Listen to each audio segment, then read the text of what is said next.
Hello and welcome back to RPG PhD. I'm Dr. Ben. Today we're looking at something sitting right in front of you every time you sit down to play, the character sheet, and making the argument that its design is shaping you at the table in ways you've probably never noticed. Every choice a designer makes, where the stats live on the page, how large the equipment list is, whether the borders are rounded or sharp, how much blank space surrounds the backstory field, every one of those choices is an argument about what kind of player you are supposed to be, what the game considers important, and where your attention should go when the pressure is on. We're going to take that apart today. We're going to borrow from semiotics, cognitive psychology, UX research, and typography theory to interrogate the character sheet as a psychological artifact. If you're a designer or game master building your own sheets, then this one's for you. Let's get into it.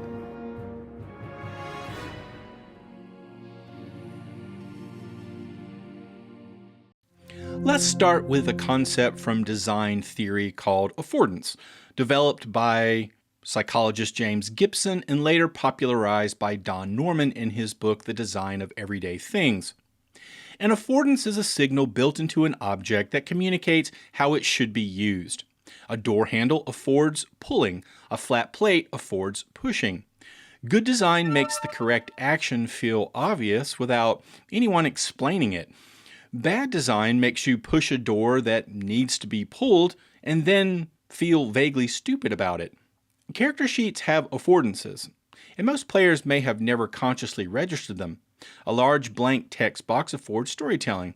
It says, "Fill me with words, with history, with something personal." A row of numbered checkboxes affords resource management. It says, "Track me, spend me, protect me."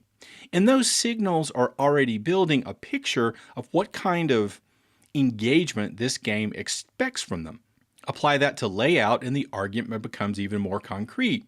Where a sheet places its most prominent elements is where it is directing attention, and attention, in this case, is generative. The Western eye enters a page at the upper left and moves right and down, which means whatever occupies that territory is the first argument the sheet makes about what matters. On the standard Dungeons & Dragons 5th edition sheet, the entry point is the character's name in a wide decorative banner, which is a reasonable opening claim. But the eye drops immediately into the left column, which is entirely given over to the 6 ability scores, each one enclosed in its own bordered box with a large number and a modifier, running the full vertical height of the page. They form its structural spine. The right column, by contrast, gives you personality traits, ideals, bonds, and flaws, each in its own box, each with real space. But notice where that column sits. Last on the right, reached only after the eye has already processed ability scores, saving throws, skills, hit points, armor class, and a full attacks section. By the time a player's eye arrives at their bond, it has already spent the majority of its attentional budget on mechanical capability. The narrative fields are present, the design simply made sure they were not first. Compare that to the Blades in the Dark sheet, where the character's vice sits in a position alongside their traumas and their relationships with the rest of the crew.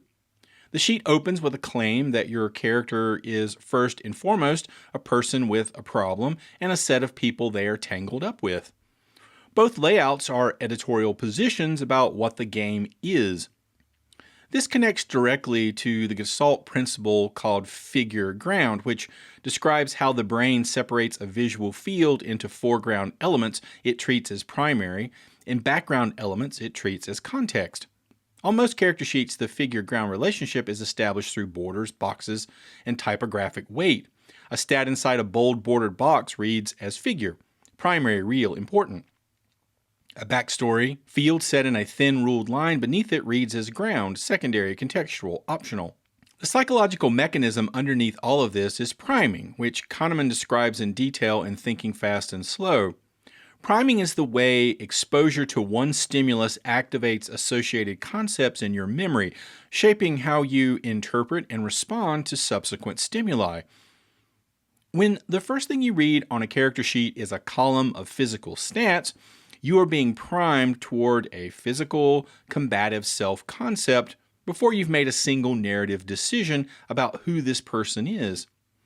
The sheet is running a quiet script in the background, loading categories, activating schemas, and by the time you sit down at the table, your imagination is already moving in a particular direction.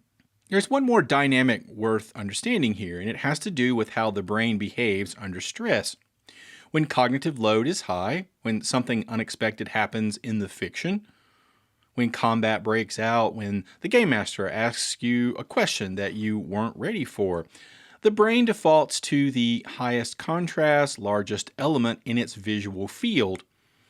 A designer who understands this can use it deliberately. The sheet is a psychological map. The question is whether the designer drew it on purpose.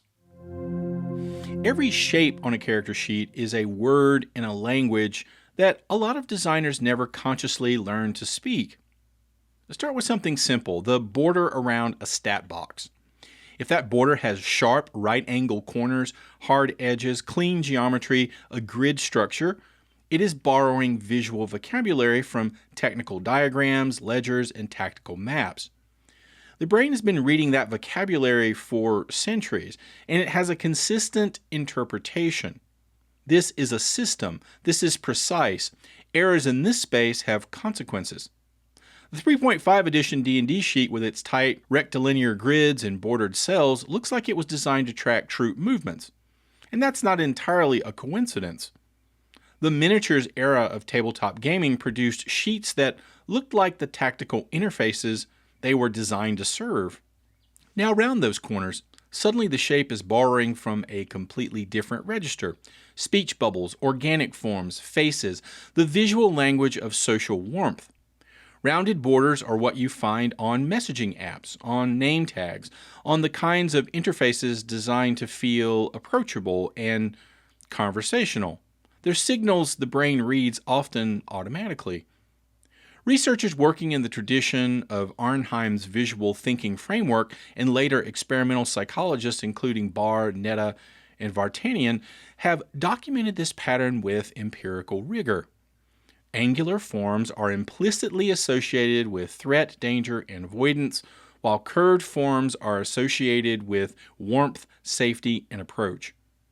The cross-cultural consistency of these findings suggests something more fundamental than aesthetic preference alone.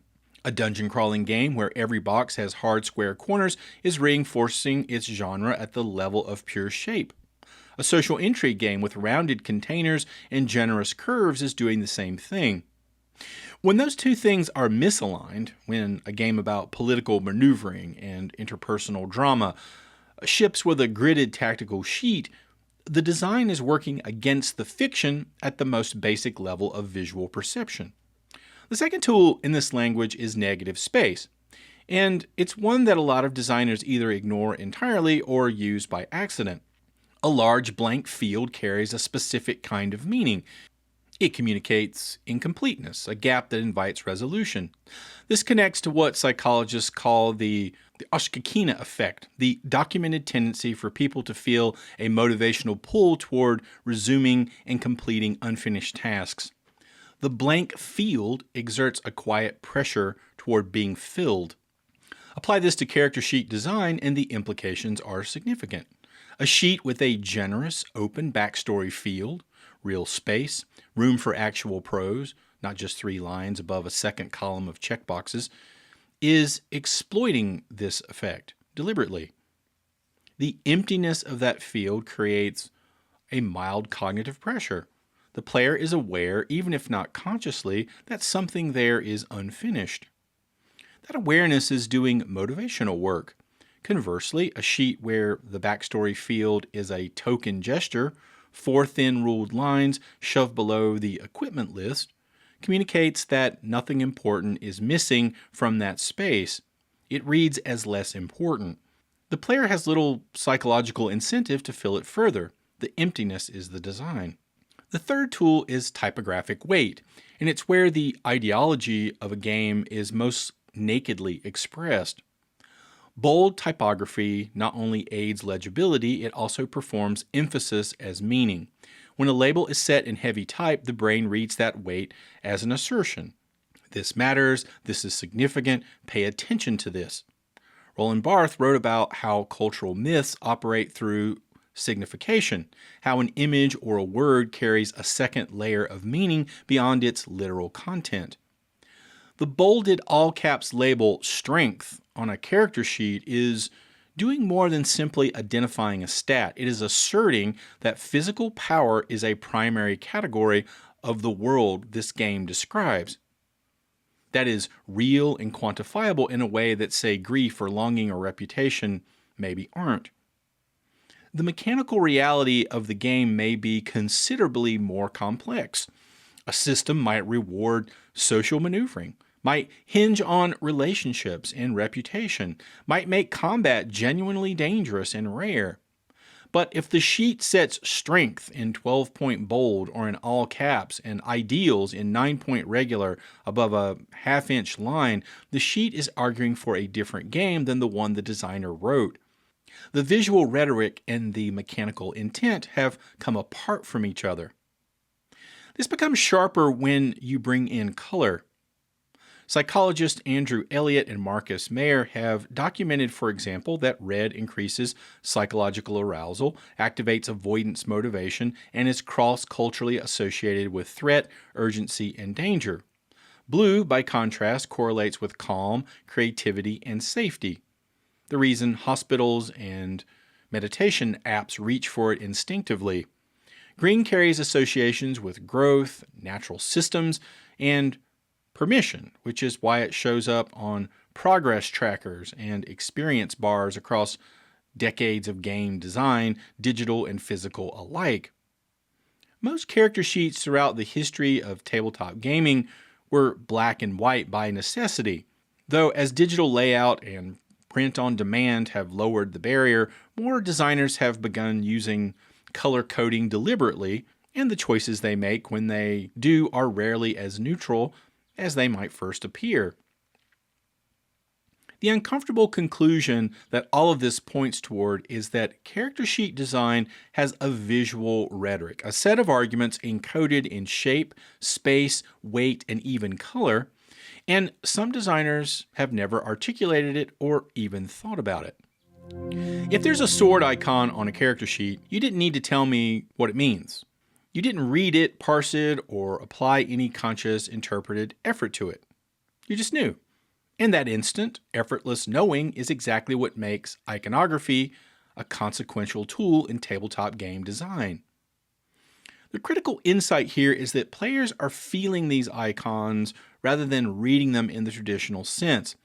The sword activates a felt sense of what kind of person uses a sword and what kind of situations that person walks toward rather than away from. This happens through what Kahneman identifies as System 1 processing, the fast, automatic, associative mode of cognition that handles familiar patterns without conscious deliberation. Icons activate this system directly, arriving as recognition rather than reading. The associations they carry load faster and with less deliberate effort than equivalent text requires. This has significant design utility, and it cuts both ways. Used deliberately, iconography can do things that text takes much longer to accomplish. A well-chosen symbol can communicate the entire emotional register of a class or tradition or a way of being in the game world faster and with less deliberate effort than a label requires. A game that wants players to feel the weight of mortality might use an hourglass where other games would use a hit point box. A game about revolutionary politics might use a clenched fist where other games would use an experience tracker. A problem with iconography is one that good UX designers in every field have been wrestling with for decades. The cost of getting it wrong can cause paralysis. Cognitive load research, developed by John Sweller, establishes that every additional element competing for attention consumes a portion of working memory.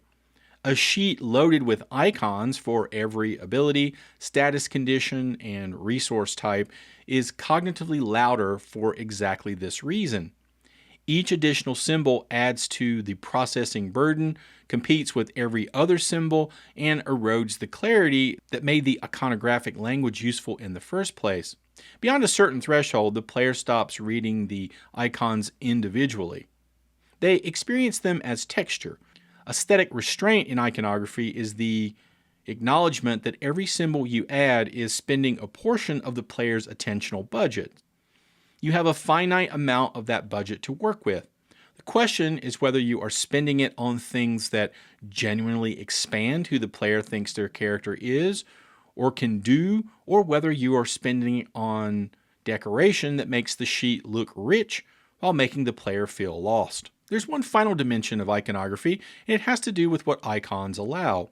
An icon that can be checked, filled in, or marked, a hollow circle, an empty diamond, a blank star, this creates a psychological contract with the player. It implies a trajectory.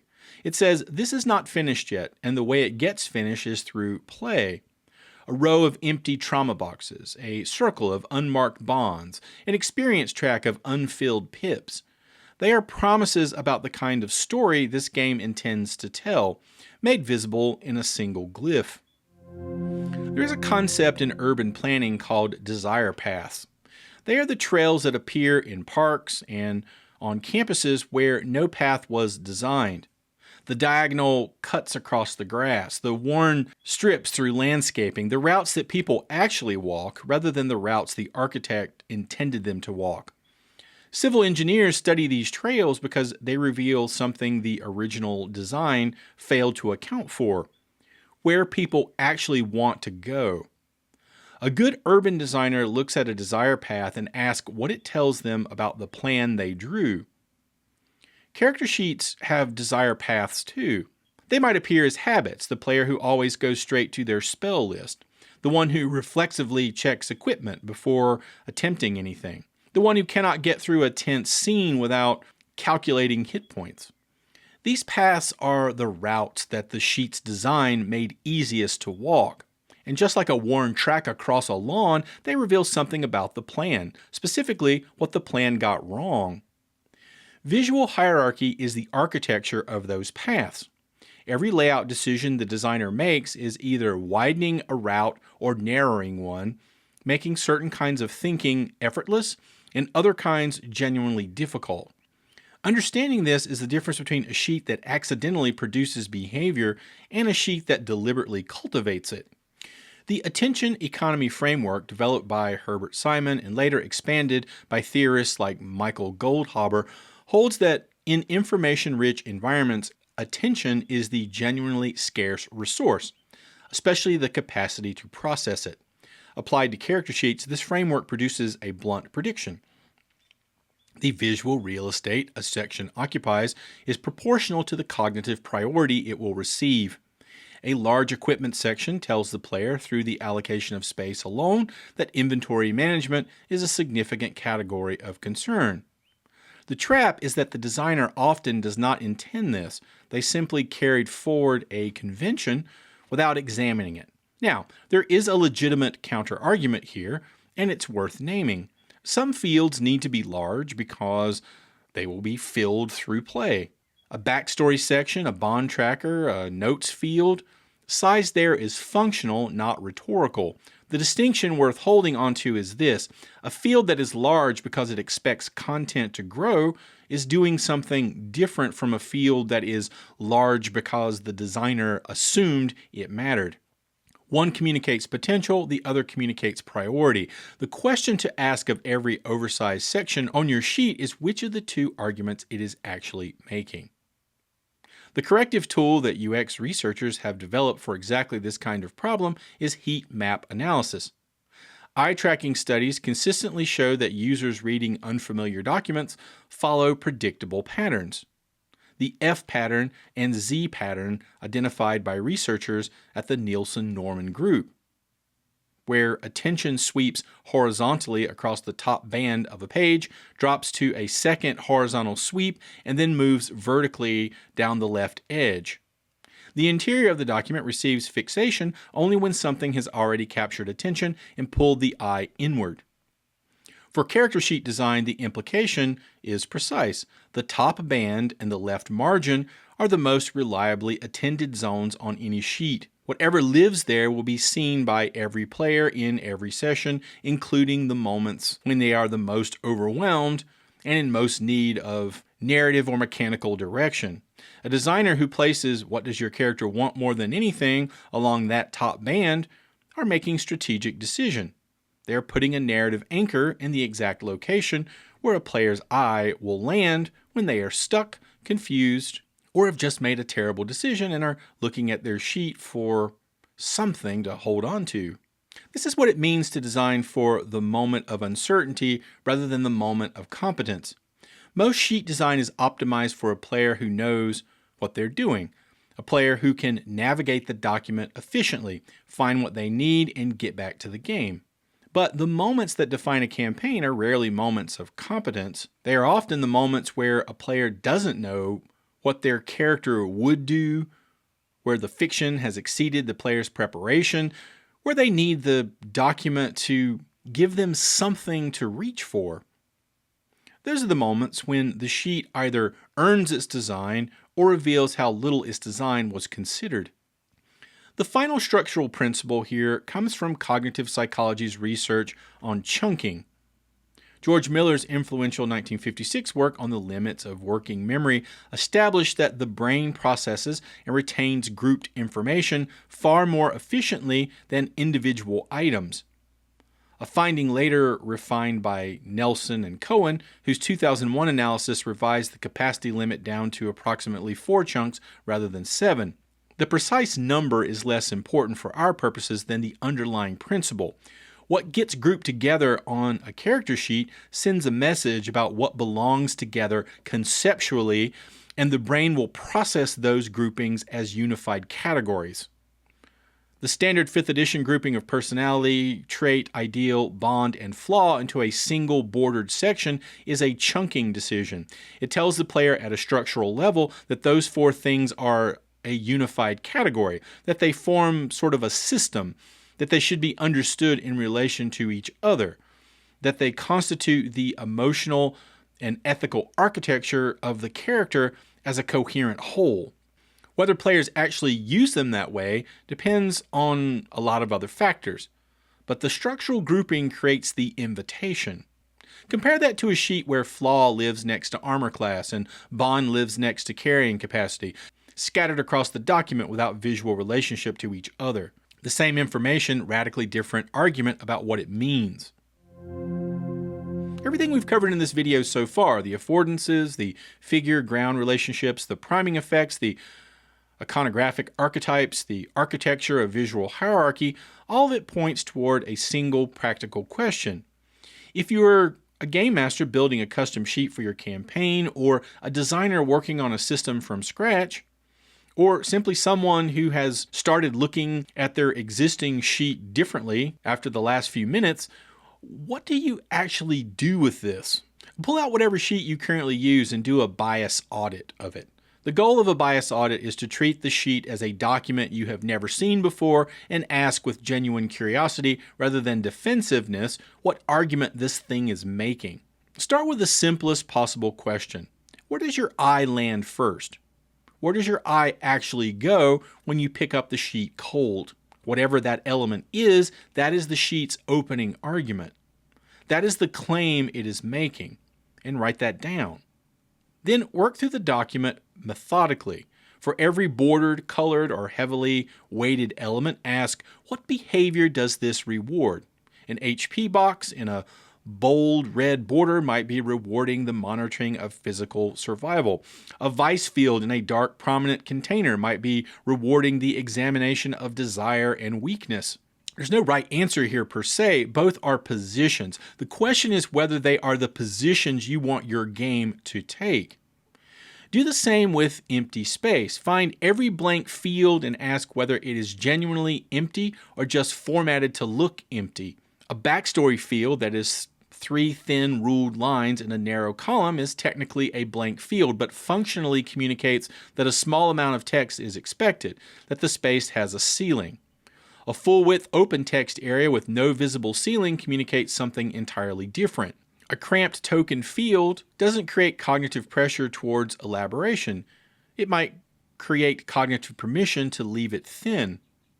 The most revealing part of the audit is also the simplest. Find a player who does not know the system you're running. Hand them the sheet. Ask them before explaining anything what they think the game is about. Their answer might strip away every assumption you have accumulated through familiarity with the document and give you the cleanest possible read of what the design is actually arguing. If they say it looks like a game about managing your character's physical capabilities, and you're running a political intrigue campaign, that gap is the work. That gap is exactly what needs to close. Once you've seen the sheet clearly, the design tools for addressing what you find are more accessible than most people might expect. Typography is the most immediate lever. Every typeface carries what designers call connotation, a layer of cultural and emotional meaning that sits underneath its literal function as a vehicle for text. Researchers working in font psychology have documented these associations with reasonable consistency. Serif typefaces read as authoritative, institutional, and historical, borrowing prestige from centuries of use in legal documents, academic publishing, and religious texts. Sans serif typefaces read as clean, modern, and accessible, the visual language of clarity and efficiency. Script and handwritten typefaces signal intimacy, personality, and the private rather than the public. The implication for campaign-specific sheets is that typeface selection is a genre argument, and it should be made as consciously as any other design decision. A historical fantasy game using a clean, geometric sans serif is working against its own fiction. A body horror game using a legible, welcoming, rounded typeface is doing the same. It creates a subtle dissonance between what the document feels like and what the game is trying to be. And that dissonance subtracts from the fiction rather than adding to it. Color works the same way, at an even more immediate register because color bypasses even the minimal processing that typeface recognition requires. The research here is extensive enough to draw practical conclusions. Desaturated earth tones, tans, ochres, charcoals, muted olives communicate groundedness, grit, and historical weight. They are the palette of things worn by use, things that have existed in the world long enough to lose their freshness. High contrast black and red activates urgency, threat, and physical danger. Deep jewel tones, sapphires, ambers, deep crimsons carry connotations of wealth, magic, and consequence, the visual register of things that matter in high fantasy. Pastels communicate safety, warmth, and the absence of terminal stakes, which is exactly the register a slice of life game or a cozy adventure wants to establish from the first moment a player touches the document or flips through the rulebook. It requires only the willingness to treat the document as a piece of communication and ask whether what it is communicating matches what you intend. Csikszentmihalyi in his research on flow states identified a set of conditions that produce optimal engagement, clear goals, immediate feedback, and a balance between the difficulty of the challenge and the skill of the person meeting it. The relevance to sheet design is that every second a player spends hunting for their passive perception modifier, parsing a cluttered icon field, or trying to remember which column their saving throws live in, is a second of attentional friction that pulls them out of the flow state the game is trying to generate. A well-designed sheet is, among other things, a flow state optimization problem, an interface for accessing the game. The deeper point underneath all of this is not really about design, it's about intentionality. Every sheet is already doing everything this video has described already, making arguments, already activating schemas, already directing attention, already shaping behavior. The question is never whether your sheet has a visual rhetoric. It always does. The question is whether you wrote it or whether it wrote itself, assembled from inherited conventions and defaults. The character sheet should be doing the same work the fiction is doing. So go audit your sheet and see what it argues. Now let's look at a step-by-step guide to character sheet creation. First, genre and tone. Before you place a single line on the page, you need a clear answer to what kind of game this is. not just mechanically, but emotionally. The sheet's visual language will encode this answer, whether you intend it to or not. Naming it deliberately is the first act of conscious design. When a player picks up this sheet for the first time, what should they feel before they read a single word? Every subsequent decision, shape, color, weight, space, draws its meaning from the genre register you establish here. A color choice that is correct for horror might be wrong for high fantasy. A typographical choice that serves gritty realism works against cozy adventure.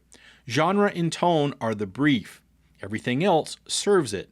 Next is priming, the first argument. The Western eye enters a document at the upper left and sweeps right. Whatever occupies that zone is the first claim your sheet makes about what this game is. It activates an associative network in the player's memory before any deliberate reading begins, and that network shapes decisions that follow. What is the first word, number, or field a player reads on your sheet, and what schema does it load? And then you can do the alignment test. Hold the schema your first argument loads against the genre you chose in step 1. Do they describe the same game? If your genre is political intrigue and your first argument is ability scores, you may have already created a gap between what the document argues and what the game intends. Next, gestalt, figure and ground. The brain divides every visual field into figure. Elements it treats as primary, and foreground. Elements it treats as context, backdrop, secondary. On a character sheet, this assignment is made through borders, fills, contrast, and weight. What reads as figure is what the player will treat as the game's primary resource. This is a structural effect. If you removed every label from your sheet and handed it to a stranger, what would they point to as the most important section? Next, cognitive load, the stress anchor. Under pressure, an ambush, a social catastrophe, a game master asking what your character does right now, the analytical mind goes quiet and the eye grabs for the most prominent element in its visual field. The question is what you put in that prime position, because whatever lives there will steer decisions at the moments that define a campaign. When a player is feeling overwhelmed and looks down at this sheet for guidance, what do you want them to find? Next, the Osunkina effect. Negative space. White space on a character sheet is pressure or permission. A large, genuinely open field creates cognitive pressure towards elaboration. The brain reads incompleteness as an unresolved task and nags gently toward filling it. A token field, 3 thin ruled lines in a narrow column, creates permission to leave it thin. The documented tendency for people to feel a motivational pull toward resuming and completing unfinished tasks. Where on your sheet do you want players to feel the itch of incompleteness? The sense that something important is still unwritten. Next, font psychology, typography register. Typography is the most immediate lever, as every typeface carries connotation, that layer of cultural and emotional meaning that sits underneath its literal function as a vehicle for text. If the document had no words on it, just its shapes, proportions, and letter forms, what would it suggest it came from? It's also the pairing strategy. A lot of effective sheets use 2 typefaces with deliberate contrast, a display face for section headers and key labels where genre signal is most important, and a body face for running text and small labels, where legibility is more important. The display face carries the emotional argument, the body face serves clarity. They should contrast but not fight one another. Next, color psychology. You can think about the color palette. Color bypasses language entirely. Before a player reads a label, before they parse a layout, the palette of the sheet has already communicated a register. Safe or threatening, warm or cold, alive or decaying. This happens faster than conscious thought, which is exactly what makes it a useful tool and the one most often treated as a purely aesthetic decision. A core question might be, if you printed this sheet and placed it on a table, what feeling should the colors create? Next, archetypes. You could do an iconography audit. Beyond a certain threshold, icons stop reading individually and are being read as texture, complexity that communicates urgency without communicating anything specific. So List every icon on your sheet. For each one, what archetype or feeling does it activate? Is that archetype or feeling an accurate description of what this game is about? There's also trajectory icons, hollow forms designed to be completed. Empty circles, blank stars, unfilled diamonds, forms that exist to be marked rather than read. They communicate potential and progress rather than fixed identity. Chunking and grouping. The brain processes grouped information fundamentally differently from scattered information. What you place together on a sheet inside the same bordered region or the same visual cluster, you are declaring to be the same category of thing. Players will read it as such automatically without ever consciously noticing the claim was made. What does your sheet say belongs together? And is that grouping an accurate description of how these things actually relate inside your game's fiction or mechanics? And for your own grouping decision, name one pair of things you are placing in the same visual cluster. Then ask, what am I claiming about their relationship by doing that? And then step 10, calibration. This is the stranger test. Everything in the previous 9 steps is a theory. The stranger test is the moment you find out whether your theory survived contact with a real human being who has no investment in it being correct. This is the first step of redesign, the feedback loop that turns intention into effect. Does the sheet a stranger reads describe the same game you designed? So how do you run this test? Well, first, find someone who does not play tabletop role-playing games or does not know your system. Hand them the sheet without explanation. Ask them 3 questions. What do you think this game is about? What would you spend most of your time thinking about if you played this? And what on this page looks most important to you? And don't explain or correct as they answer. Just write down what they say. The gap between their answers and your intended answers is the exact list of design problems that you might need to solve. So go pull out a sheet, run the audit, see what it says. If this video gave you something useful, a framework you're going to bring to your next design project, or even just a reason to look at your Dungeons & Dragons sheet slightly sideways for the rest of your life, hit that like button as it helps the channel reach the people who might be interested in this sort of thing, or share it with a game master or designer in your life who thinks about these things. And if you're not subscribed yet, now is a good time because there is a lot more where this came from. Leave a comment below telling me what your current sheet argues. Run the stranger test. Hand it to someone cold. Ask them what they think the game is about. And then come back here and tell me what they said. Or join us on Discord and upload it there and I'll take a look at it. And as always, thanks for watching. See you next time.